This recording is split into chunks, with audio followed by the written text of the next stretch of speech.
नमस्कार, मैं हूं आपके साथ आस्था कौशिक। बलरामपुर के जलालुद्दीन उर्फ झंगूर बाबा के रैकेट का पर्दाफाश होने के बाद वहां फंसी महिलाएं मीडिया के सामने आई हैं। पीड़ित महिलाओं ने अत्याचार की पूरी कहानी सुनाई है, कैसे उन्हें धोखा देकर धर्म परिवर्तन के लिए मजबूर किया गया, मारा पीटा गया। पीड़ित महिलाओं ने योगी आदित्यनाथ से बचाने की अपील की और पीड़ित ने आरोप लगाया कि इंस्टाग्राम के जरिए उसे फंसाया गया। इंस्टाग्राम के माध्यम से उन लोगों की चुंगल में फंसी थी। इन लोगों का इन्होंने जो इंस्टाग्राम की आईडी जो राजू राठौर के नाम से बना रखी थी, जिसके आधार पे इन्होंने मुझे फंसाया था। उसके बावजूद मुझे सऊदी बुला लिया गया था 2021 में। सऊदी बुलाया गया था 2021 में। वहाँ पे छांगुर से बात हुई वीडियो कॉल पे और इन्होंने बोला लड़की आज के सोनू यहाँ पे इसका धर्म परिवर्तन करवाओ। छांगुर ने बोला मैं नहीं आ सकता यहाँ पे, मेरी तबियत खराब है, पुलिस की नजर है। मेरा मुरीद बदर अख्तर सिद्दीकी जो अदीदलम शहर के अंदर अभी भी मौजूद है, जो 25 लड़कियों के साथ कर चुका है धर्म परिवर्तन करवा चुका, 5 से 6 लड़के गायब है अभी तक। वो मॉडलिंग भी करता है, उसको वहाँ भेजा गया। 3 दिन बाद वो वहाँ पे आता है। ये भेद खोल रही हूँ तो मुझे जान से मारने की धमकियाँ मिल रही हैं। मैं योगी सरकार से अपनी जान की सुरक्षा भी मांगती, साथ साथ पीड़िताओं की सुरक्षा मांगती हूँ। मैं गोपाल राय जी को पुलिस सुरक्षा देनी चाहिए, जो हिंदुओं की आवाज खड़ी करके आज उठा रहे आवाज। उनकी जान को खतरा है और उस पीड़िताओं की जान को खतरा है और मेन टारगेट उनका मैं हूँ, क्योंकि मैं उनके पास सऊदी से लेकर इंडिया तक के भेद खोल रही हूँ। जो छांगुर के गुर्गे गांव घाना खंडी के अंदर स्थित है, वो भी जान से मारने की कोशिश कर रहे हैं। मैं चाहती होगी सरकार उनके गुर्गे जो फरमान है, सलमान है, फिरू है, जितने भी ये लोग हैं, इनको उठा के छांगुर के पास भेजा जाए। अभी आपने झंगूर के अत्याचार की गवाही एक पीड़ित महिला की जबानी सुनी। वो इकलौती महिला नहीं है जिसके साथ धोखा देकर धर्म परिवर्तन हुआ हो। अब आपको यूपी के औरैया के रहने वाली पीड़िता की बात सुनाते हैं, जिनका आरोप है कि उन्हें डरा धमकाकर धर्म परिवर्तन के लिए मजबूर किया गया। को 2019 में मिला था पापा की शराब छुड़ाने के लिए। 2019 में हम बाबा से मिले, छांगुर पीर बाबा से।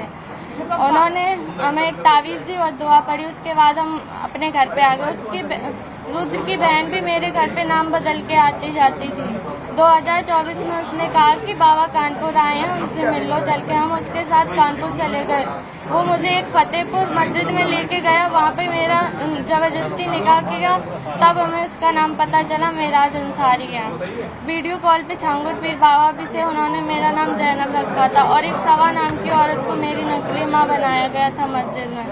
3 महीने तक उन लोगों ने हमें कैद करके रखा और उसके भाई भारत को इस्लामी मुल्क बनाने की बातें करते थे। 2047 तक वीडियो कॉल पे वो रोज बातें करते थे छांगुर पीर बाबा से।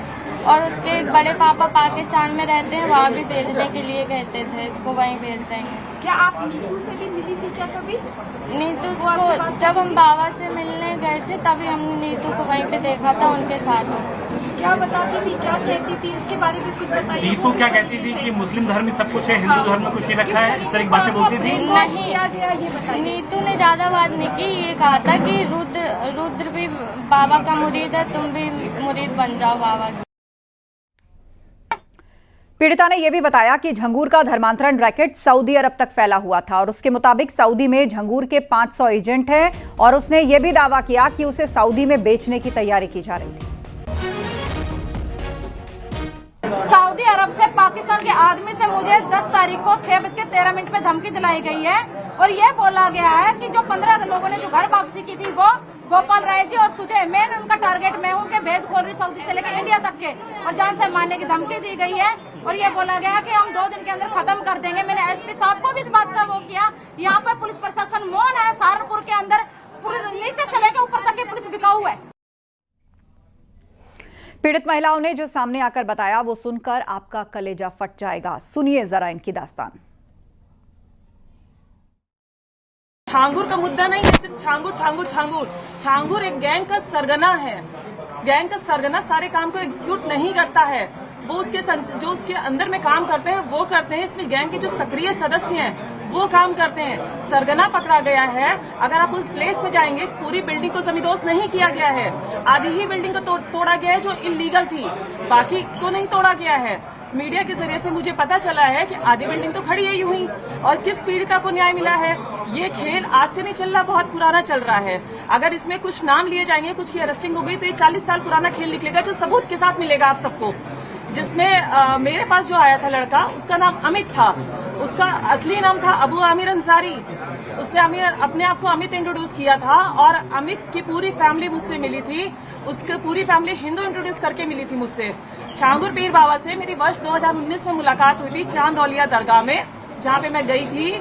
वहाँ का माहौल ही बड़ा अजीब था। वहाँ सिर्फ महिलाएं थी, उनका ब्रेन वॉश किया जा रहा था, उनको डाइवर्ट किया जा रहा था। क्योंकि मैं इस परिवार के बीच में रही हूँ, तो ये जो रेट लिस्ट आप देख रहे हैं आज जारी हुई है, ये रेट लिस्ट मुझे वहीं से पता चली थी कि कैसे रेट तय होता है, किस तरह से इसको एग्जीक्यूट किया जाता है, कैसे फंडिंग आती है, हवाला के जरिए कैसे पैसा आता है। जो चीज मैंने एसटीएफ में बताई भी है कि आज भी वो फंडिंग जो धर्मांतरण एटीएस की इतनी बड़ी कार्रवाई अभी नहीं हुई है जितनी होनी चाहिए। मुकदमा पंजीकृत होने के बाद 2 धर्मांतरण और कराए गए हैं, जिसकी जानकारी एटीएस को है ही नहीं। अब झंगूर बाबा के यहाँ काम करने वाले मुंशी की बात भी आपको सुनवाते हैं और उसने जो कहा वो झंगूर की हकीकत खुद ब खुद सामने ले आएगा। लड़का है, उसको भी मैं लेके गया था छांगुर बाबा के यहाँ काम के लिए। वो भी झाड़ू पोछा का काम करता था, जिसका नाम संचित है, गौतम है। उसको पहले प्रताड़ित किया गया, पैसे का लालच दिया गया, धमकी दी गई, फिर वह भाग गया वहां से डर से। कुछ दिन के बाद हमारे ऊपर भी वही एक्शन लिया उसने, जो है बाबा धमकाया, डरवाया। उसके बाद उसके धमकी से मैं नहीं डरा, मैंने अपना तहरीर थाने में दिया, लेकिन कोई सुनवाई नहीं हुई। उसके बाद 2 नवंबर 2022 को हमने न्यायालय में जो है उसके नाम से मुकदमा पंजीकृत करवाया धर्म परिवर्तन का। उसको पेंटिंग में कर दिया गया। वहां के अधिवक्ता लोगों ने कोई सुनवाई नहीं की। पूरे जिले में बलरामपुर में बाबा के आगे कोई सुनवाई नहीं होती थी। वहां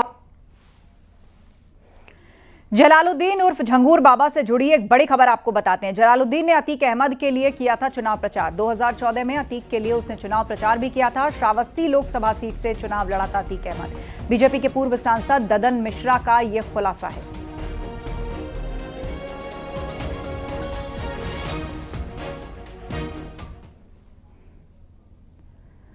झंगूर बाबा से वसूली करेगा प्रशासन। जलालुद्दीन से लगभग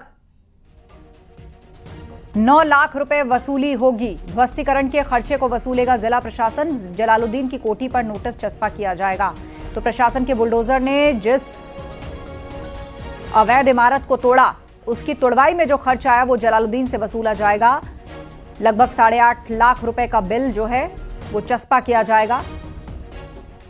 झंगूर बाबा से अब वसूली करेगा प्रशासन।